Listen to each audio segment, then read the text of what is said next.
नमस्कार दोस्तों, मैं उदयराज सोनकर अपने YouTube चैनल पर आप सभी का स्वागत करता हूं।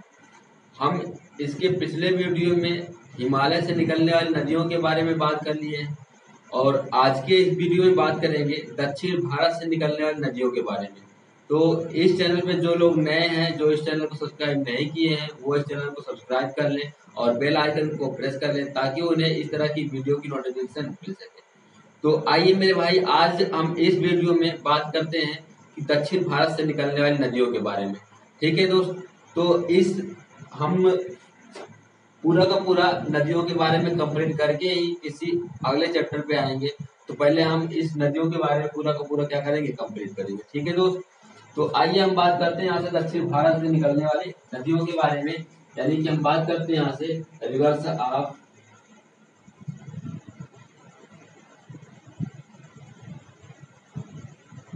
साउथ इंडिया,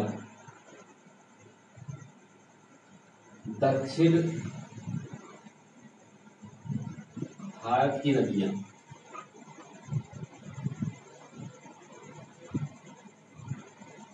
दक्षिण भारत की नदियां। तो मेरे भाई ध्यान से देखिए यहाँ से कि दक्षिण भारत की जो नदियां होती है, अगर हम बात करें इनके ओरिजिन का, यानी कि इनका ओरिजिनेट कहाँ से होती है नदी, इन नदियों का उद्गम कहाँ से होता है। तो आइए समझते हैं यहाँ से। इस नदी की हम लोग बात करेंगे कि इस नदी के ओरिजिनेटेड बाई हिल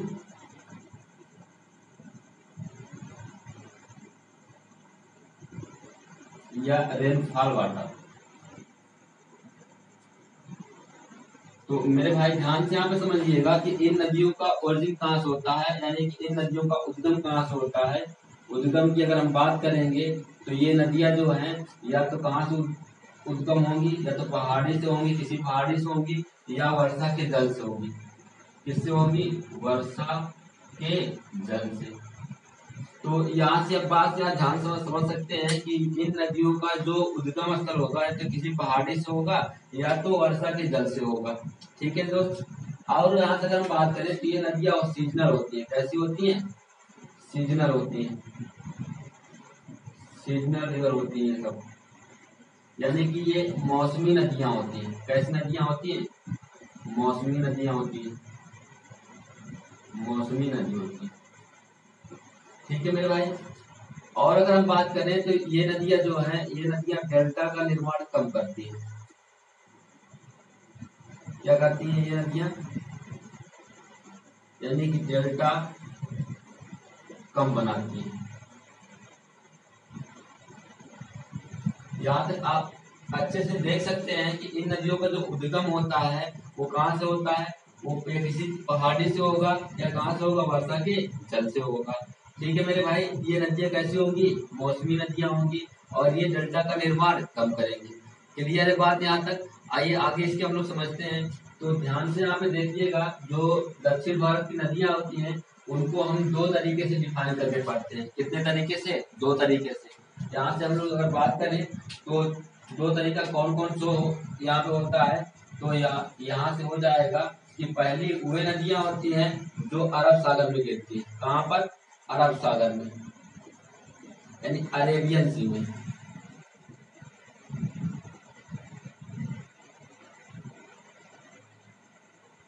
कौन से सी में? अरेबियन सी में। अगर हम दूसरे टाइप की बात करें नदियों के बारे में तो ये गिरती है बंगाल की खाड़ी में। कहाँ पे गिरती है? बंगाल की खाड़ी में।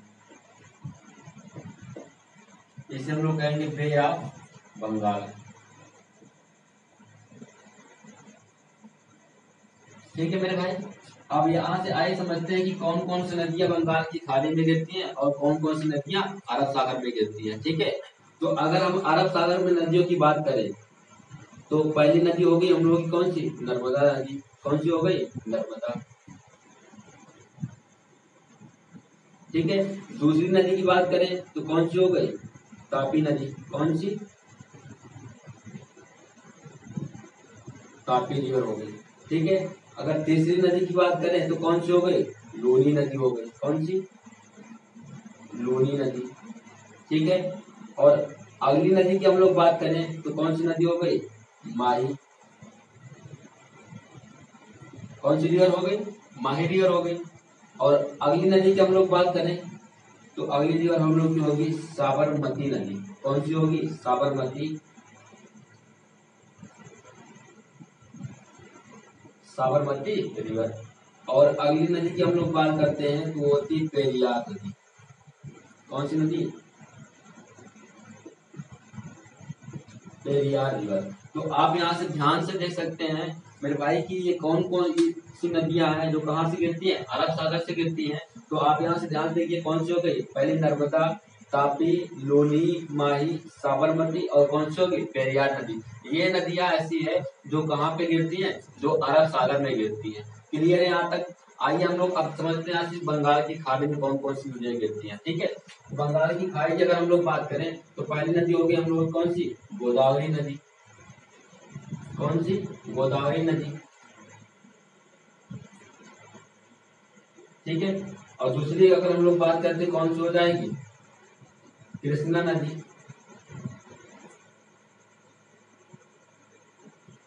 कौन सी हो गई? कृष्णा नदी। और तीसरी नदी की हम लोग बात करते हैं तो कौन सी हो जाएगी? कावेरी नदी। ठीक है, चौथी नदी की हम लोग बात करते हैं तो हो जाएगी कौन सी हम लोग की? महानदी। कौन सी हो गई? महानदी। ठीक है, और अगली नदी की हम लोग बात करते हैं तो कौन सी हो जाएगी? दामोदर नदी।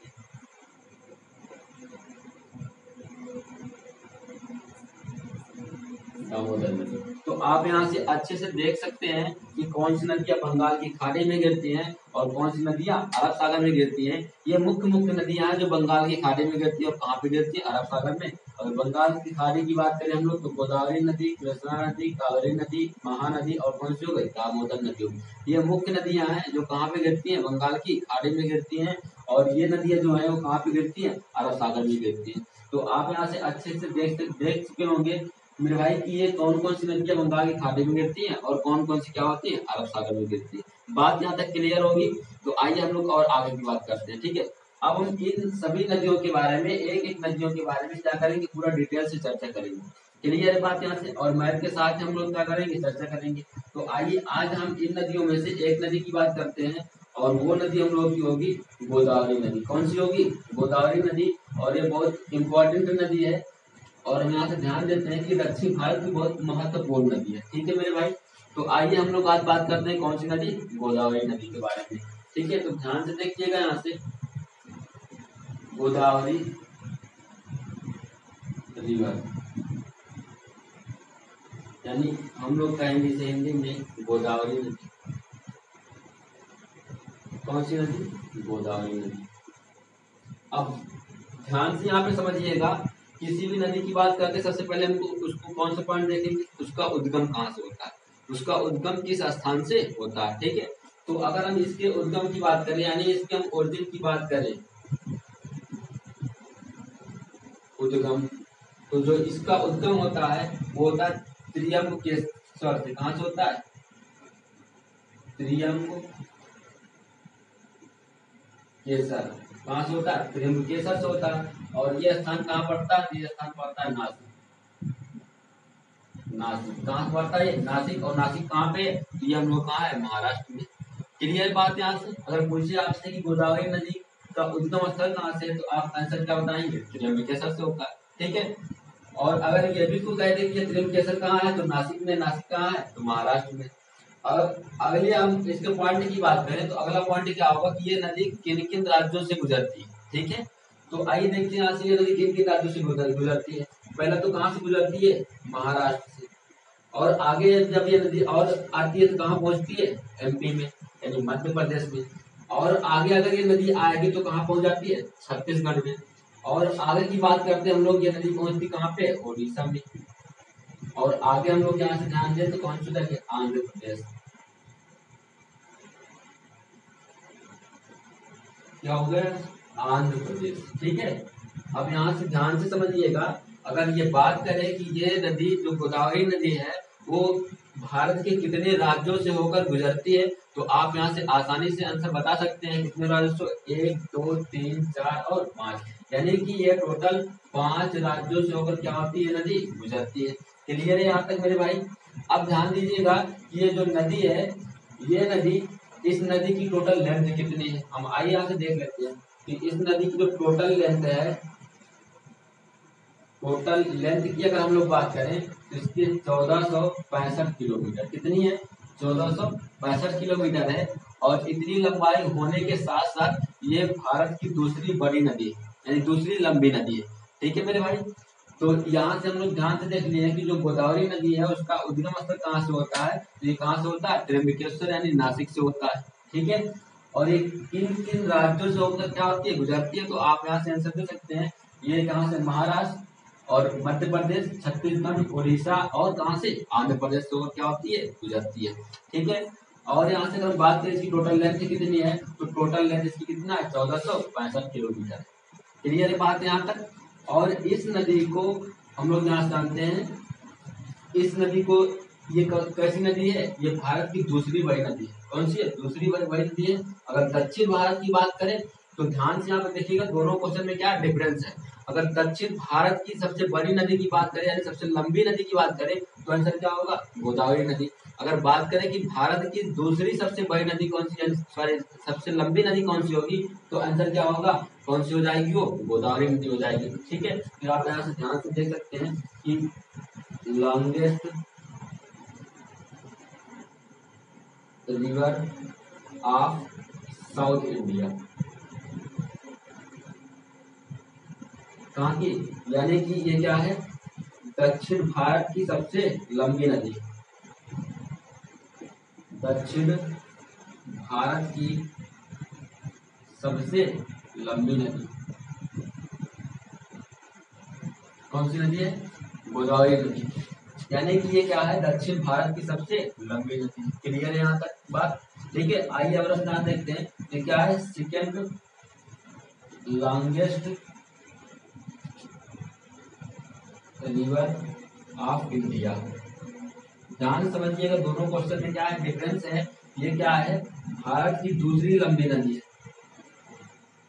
भारत की दूसरी लंबी नदी है। कैसी नदी है, भारत की दूसरी लंबी नदी है। अगर हम बात करें दक्षिण भारत की, तो ये क्या है, सबसे लंबी नदी है। ठीक है मेरे भाई। तो दोनों क्वेश्चन यहाँ से आप लोग ध्यान दीजिएगा। अगर आपसे कहता है कि दक्षिण भारत की सबसे लंबी नदी कौन सी होगी, तो आंसर क्या होगा, गोदावरी नदी होगी। और पूछता है आपसे क्वेश्चन कि भारत की दूसरी सबसे लंबी नदी कौन सी होगी, तब भी आंसर क्या होगा, गोदावरी नदी होगा। बात यहाँ तक क्लियर है। अब यहाँ से ध्यान दीजिएगा कि कहा जाता है कि इस नदी में जो भी स्नान करता है उसके सभी पाप क्या हो जाते हैं, सब धुल जाते हैं। ठीक है। इसलिए इस नदी को कहा जाता है, दक्षिण भारत की गंगा कहा जाता है। क्या कहा जाता है, दक्षिण भारत की गंगा, या इसे कहते हैं दक्षिणी गंगा। क्या कहते हैं, दक्षिणी गंगा, यानी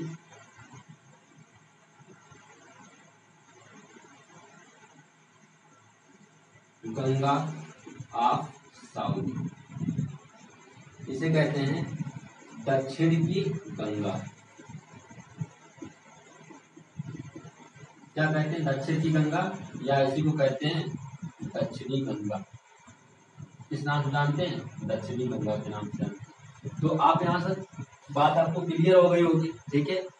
अब हम बात करें अगर इसके नाम की, तो इसका नाम कैसे बताते हैं, एक कहानी के माध्यम से बताते हैं। कि इसकी जो कहानी है, वो कुछ विद्वान मानते हैं कि जो इस नदी का नाम पड़ा हुआ है, वो क्या है कि तेलुगु भाषा के गोद शब्द से हुआ है। किससे हुआ है, तेलुगु भाषा के गोद शब्द से हुआ है। और इस गोद का अर्थ होता है मर्यादा। ठीक है मेरे भाई। और कुछ विद्वान इसे कहते हैं कि महर्षि गौतमी ने घोर तपस्या की, जिससे रुद्र क्या हो गए, प्रसन्न हो गए। और उन्होंने एक बाल के प्रवाह से इसे गंगा में क्या किया, प्रवाह किया। और उस गंगा जल का स्पर्श एक मृत गाय से हुआ, और वो गाय क्या हो गई, जीवित हो गई। इसलिए इस नदी का नाम गोदावरी नदी रख दिया गया। क्लियर है यहाँ तक मेरे भाई बात। ठीक है।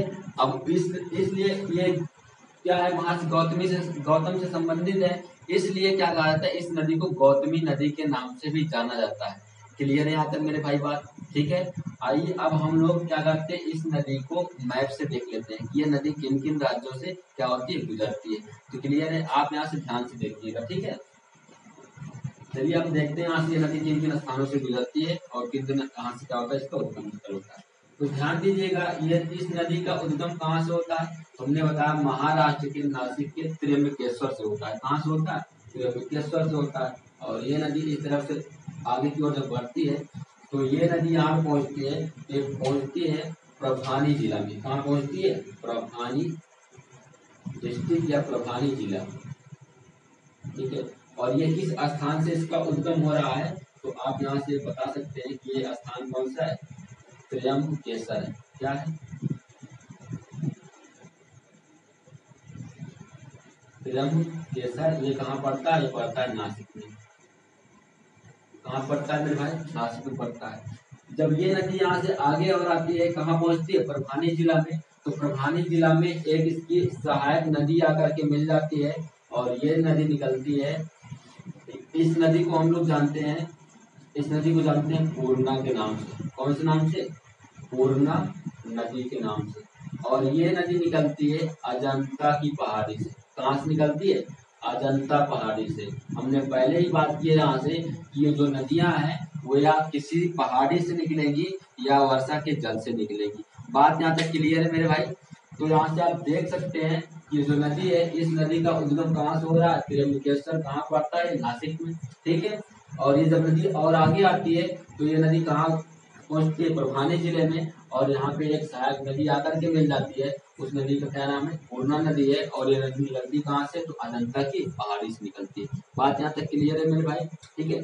और आगे अगर हम बात करें इस नदी की, तो जब ये और आगे ये नदी आती है तो ये पहुँचती है कंधा कुर्थी पे। कहाँ पहुँच जाती है, कंधा कुर्थी। एक ही स्थान पहुँचती है, कंधा कुर्थी। कंधा कुर्थी नामक स्थान पे पहुँचती है और इस स्थान पे एक इसकी और सहायक नदी आकर के मिलती है, यानी इधर से ये सहायक नदियाँ मिलती है। और इस नदी को हम लोग जानते हैं। और ये नदी कहाँ से निकलती है, तो ये नदी निकलती है आप लोगों की, ये नदी निकलती है बालाघाट पहाड़ी से। कहाँ से निकलती है, बालाघाट पहाड़ी से निकलती है। तो ये नदी निकलती है बालाघाट पहाड़ी से।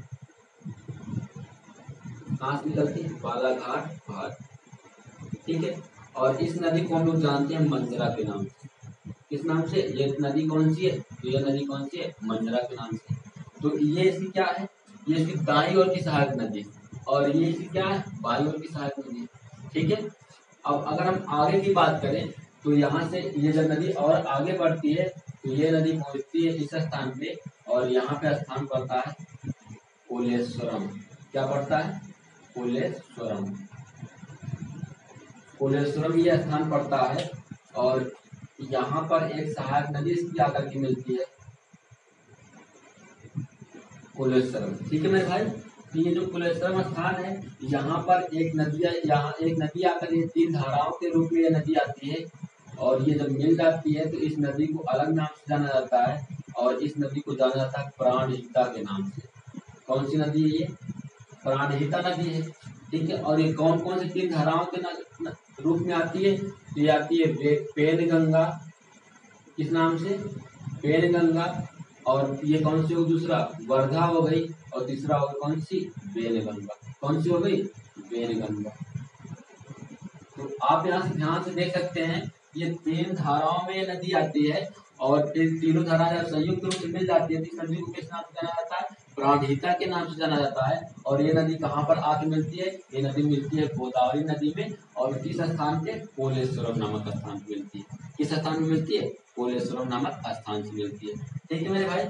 और जब ये आगे नदी आती है तो ये नदी इस तरह से क्या होती है, आगे बढ़ते हुए ये दक्षिण की ओर क्या होती है, झुकती है और ये फिर से आगे की ओर क्या होती है, निकल कर दो धाराओं के रूप में क्या हो जाती है, बढ़ जाती है, ठीक है मेरे भाई।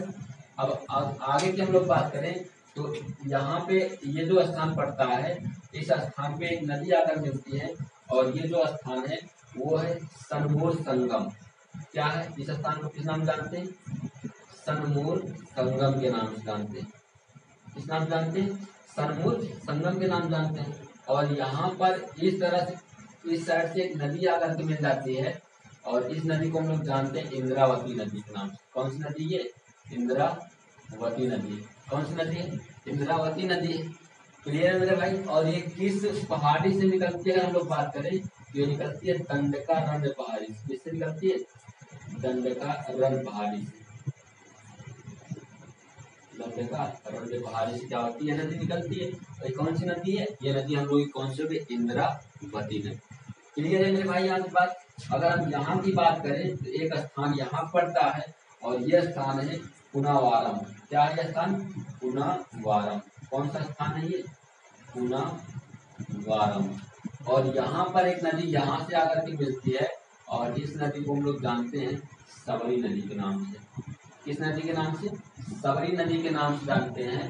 अब यहाँ से बात करें कि ये जो सबरी नदी है, ये जो सबरी नदी हम लोग अगर यहाँ ध्यान दें कहाँ पे आकर मिलती है? ये मिलती है कहाँ पे? पुनावारम में मिलती है। और यहाँ से वो उसके आगे क्या होती है? दो धाराओं के रूप में निकल जाती है। और यहाँ से बात करें तो ये जो नदी है हमारी, जो सबरी नदी है, वो कहाँ से निकलती है? ये सिलपोरम। कहाँ से निकलती है? ये निकलती है सिलपोरम पहाड़ी से। कहाँ से निकलती है? सिलपोरम पहाड़ी। कहाँ से निकलती है? सिलपोरम पहाड़ी से निकलती है। कौन सी नदी? सबरी नदी निकलती है। ये आकर कहाँ पे मिलती है? तो ये मिलती है पुनावारम में मिल जाती है। क्लियर है यहाँ तक मेरे भाई बात। अब अगर आगे बात करें जो नदियां हैं, ये एक इसकी धारा होती है गौतमी और एक इसकी धारा होती है वशिष्ठी। कौन सी है? वशिष्ठी। और ये क्या होती है? आंध्र प्रदेश के राजमुंद्री शहर से क्या होती है? गुजरती है। और ये जाकर कहाँ गिर जाती है? बंगाल की खाड़ी में क्या होती है? गिर जाती है। तो हम यहाँ से ध्यान से देख सकते हैं ये कौन सी नदी? ये गोदावरी नदी से। एक बार हम यहाँ से फिर से क्या करते हैं? रिवाइज करते हैं। और ध्यान से देखिएगा, इस नदी का पूरा मैप क्या हो जाएगा? क्लियर हो जाएगा। ठीक है। इसमें इस नदी से जितने भी क्वेश्चन बनते हैं वो आपके क्या हो जाएंगे? सभी क्वेश्चन क्या हो जाएंगे? ठीक हो जाएंगे। ठीक है मेरे भाई। तो आइए समझते हैं यहाँ से कि जो नदी है वो कहाँ से निकलती है? ये निकलती है महाराष्ट्र के त्र्यंबकेश्वर यानी नासिक से निकलती है। ठीक है। अब ये आगे और पहुंचती है तो किस जिले पहुंच जाती है? परभानी जिले में। और परभानी जिले में कौन सी नदी आकर के मिलती है? तो पूर्णा नदी आकर के मिलती है। और ये किस पहाड़ी से निकलती है? ये निकलती है अजंता की पहाड़ी से। कहाँ से निकलती है? अजंता की पहाड़ी से निकलती है। क्लियर है यहाँ तक बात। और आगे जब नदी आती है तो कहाँ पहुंचती है? कंधा कोठी पहुंच जाती है। कहाँ पहुंचती है? कंधा कोठी में पहुंच जाती है। और यहाँ पर एक नदी आकर के मिलती है, वो कहाँ से निकलती है? बालाघाट पहाड़ी से निकलती है। और उस नदी को किस नाम से जानते हैं? उस नदी को हम जानते हैं मंजरा के नाम से। किस नाम से? मंजरा के नाम से। ठीक है मेरे भाई। और जब ये नदी और आगे जब बढ़ती है तो कहाँ पहुंच जाती है? कोलेश्वरम में। और कोलेश्वरम में तीन धाराओं के रूप में एक नदी आकर के मिलती है, उसे हम लोग जानते हैं पेनगंगा, वर्धा और कौन सी हो गई? पेनगंगा। ये इंपॉर्टेंट नदियां हैं। यहाँ से क्वेश्चन पूछा जाता है कि पेनगंगा और वेनगंगा किसकी सहायक नदी है? तो आंसर क्या होगा? गोदावरी नदी की क्या है? ये सहायक नदी है। ठीक है मेरे भाई। ये कहाँ पर आकर मिलती है? कोलेश्वरम में मिलती है। जब ये नदी और आगे बढ़ती है तो ये कहाँ पहुंच जाती है? सनमूर संगम में पहुंचती है। और सनमूर संगम में इंद्रावती आकर के मिलती है। और ये कहाँ से निकलती है? तो कंध पहाड़ी से निकलती है। ठीक है। और जब ये आगे पहुंचती है तो ये किस स्थान पहुंच जाती है? पुनावारम में पहुंच जाती है। और पुनावारम में ये नदी, यहाँ से एक सिलपोरम पहाड़ी से एक नदी निकलती है। और वो कौन सी नदी है? वो सबरी नदी है। वो आकर कहाँ मिलती है? पुनावारम में मिलती है। ठीक है मेरे भाई। अब ये आगे जब ये नदी जाती है तो दो धाराओं के रूप में क्या निकल जाती है। और कहाँ पे जाकर मिलती है? बंगाल की खाड़ी में जाकर तो गिरती है। और ये कौन सी होगी? गौतमी और वशिष्ठी दो धाराओं के रूप में क्या होती है? ये कहाँ गिर जाती है? बंगाल की खाड़ी में गिर जाती है। तो उम्मीद करते हैं दोस्त ये आपको गोदावरी नदी के बारे में अच्छे से क्या हो गया होगा? समझ में आ गया होगा। आप इससे जितने भी इससे संबंधित जो भी क्वेश्चन है आप क्वेश्चन को लगाइए। जो भी क्वेश्चन अगर आपसे नहीं हो पाते हैं आप उसको कमेंट कीजिए। हम उसको नेक्स्ट वीडियो में क्वेश्चन को क्या करेंगे? बताएंगे। ठीक है मेरे भाई। तो बस आज के लिए इतना ही इस वीडियो में। बाकी मिलते हैं हम नेक्स्ट वीडियो में अगले किसी टॉपिक के साथ, यानी अगली कोई नदी के साथ मिलेंगे। ठीक है मेरे भाई। तो हम इस पूरे चैनल में पूरे का पूरा यानी कि ये जो नदी वाला जो चैप्टर है इस पूरे को कंप्लीट करेंगे। उसके बाद फिर अगले चैप्टर क्या करेंगे? यहाँ से कंप्लीट करेंगे। ठीक है मेरे भाई। तो आप सभी लोग यहाँ इससे क्या करें? अच्छे से कंप्लीट कर लीजिए। तो हम मिलते हैं नेक्स्ट वीडियो में। Bye bye, take care.